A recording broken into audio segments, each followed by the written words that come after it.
بسم اللہ الرحمن الرحیم الصلاۃ والسلام علی سید الانبیاء والمرسلین۔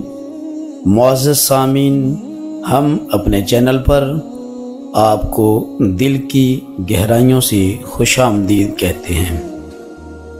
سامعین، آج ہم آپ کے سامنے حضرت امام بخاری رحمۃ اللہ تعالی علیہ کے چند ایک حالات زندگی بیان کریں گے۔ جب بھی اس امت مسلمہ پر کوئی بھی مصیبت آئی تو اس امت کے علماء نے ان مصیبتوں کا اپنے علم اور قلم کے ذریعے دفاع کیا۔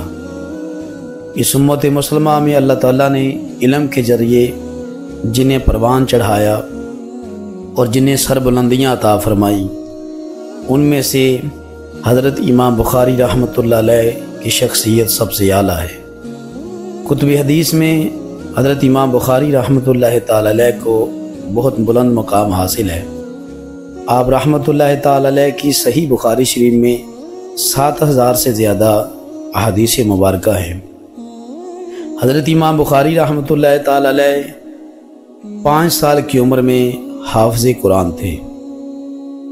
حضرت امام بخاری رحمۃ اللہ تعالی علیہ کی والدہ بھی دنیا کی پاک باز اور نیک خاتون میں آپ کا شمار ہوتا تھا۔ ایک مرتبہ بچپن میں حضرت امام بخاری کی آنکھوں کی روشنائی چلے گئی، آپ کو نظر آنا بند ہو گیا۔ آپ کی والدہ نے رات سجدے میں رو کر اللہ کی بارگاہ میں دعائیں کی۔ حضرت امام بخاری کی والدہ فرماتی ہیں، میں سو گئی، اس حالت میں مجھے حضرت ابراہیم علیہ السلام کی زیارت ہوئی۔ حضرت ابراہیم علیہ السلام نے فرمایا، صبح تمہارے بیٹے کی آنکھوں کی روشنائی واپس آ جائے گی۔ فرماتی ہیں، میں صبح اٹھی تو میں نے دیکھا بخاری کی آنکھوں کی روشنائی واپس آ چکی تھی۔ سامعین، حضرت امام بخاری رحمۃ اللہ تعالی علیہ کو علم میں عروج بھی اللہ تعالیٰ نے بڑا عطا فرمایا۔ آپ نے علمی مقام میں بہت ساری مشکلات کا سامنا بھی کیا۔ امام مسلم آپ کے شاگردوں میں سے ہیں۔ صحیح مسلم کے جو امام مسلم ہیں وہ امام بخاری کے شاگرد ہیں۔ فرماتے ہیں، سمرقند میں نے ایک تاریخی جس کی آمد دیکھی اور لوگوں نے جس کو خوش آمدید کہا، ایسا اجتماع زندگی میں نے کبھی پہلے نہیں دیکھا۔ جب امام بخاری رحمۃ اللہ تعالی علیہ نے سمرقند میں ایک مدرسہ قائم کیا تو تاریخی آپ کا وہاں پر استقبال کیا گیا، لیکن علم کے معاملے میں علماء کو ہمیشہ تکلیفوں کا سامنا کرنا پڑا ہے۔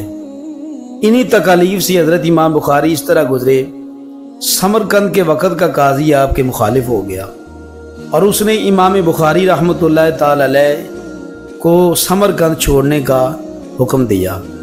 امام مسلم فرماتے ہیں، میں نے لاکھوں کی تعداد میں جن کے سامنے شاگرد دیکھے اور ایک وقت ایسا بھی آیا کہ امام بخاری کے سامنے پڑھنے والا صرف میں اکیلا رہ گیا۔ وہ لوگ جو محبتوں کے دعوے کرتے تھے اور بخاری رحمۃ اللہ علیہ کو اپنا محب کہتے تھے، لیکن وہی لوگ آخر میں ان کا دامن چھوڑ کر بھی چلے گئے۔ بہت سے جو دعویٰ کرنے والے تھے وہ امام بخاری کے مخالف ہوئے۔ سامعین، اسی امت مسلمہ میں امام بخاری کی ذات وہ ہے جن پر ان کے وقت کے علماء نے ہی کفر اور آپ کو مرتد کے فتوے بھی لگائے، لیکن اللہ تعالیٰ نے جو عزتیں شانیں امام بخاری کو عطا فرمائی کہ جن کی کتاب کا درجہ قرآن کے بعد اس امت مسلمہ میں صحیح ترین تسلیم کیا گیا۔ امام بخاری فرماتے ہیں، ایک دن میں نے خواب دیکھی اور خواب میں نے رسول اکرم صلی اللہ علیہ وسلم کی زیارت کی۔ فرماتے ہیں، میں نے خواب میں دیکھا میں حضور علیہ السلام کو پنکھے کے ذریعے ہوا دے رہا ہوں۔ صبح اٹھے وقت کے علماء سے جب اس کی تعبیر پوچھی تو انہوں نے کہا کہ تو رسول اکرم صلی اللہ علیہ وسلم کی احادیث مبارکہ کو صحیح طور پر جمع فرمائے گا۔ ناظرین، حضرت امام بخاری رحمۃ اللہ تعالی علیہ آپ کے شاگردوں میں امام ترمذی بھی ہیں، امام ابو داؤد بھی امام بخاری کے شاگرد ہیں۔ حدیث کی صحیح 6 کتابوں میں سب سے پہلا درجہ امام بخاری کی کتاب کا ہے۔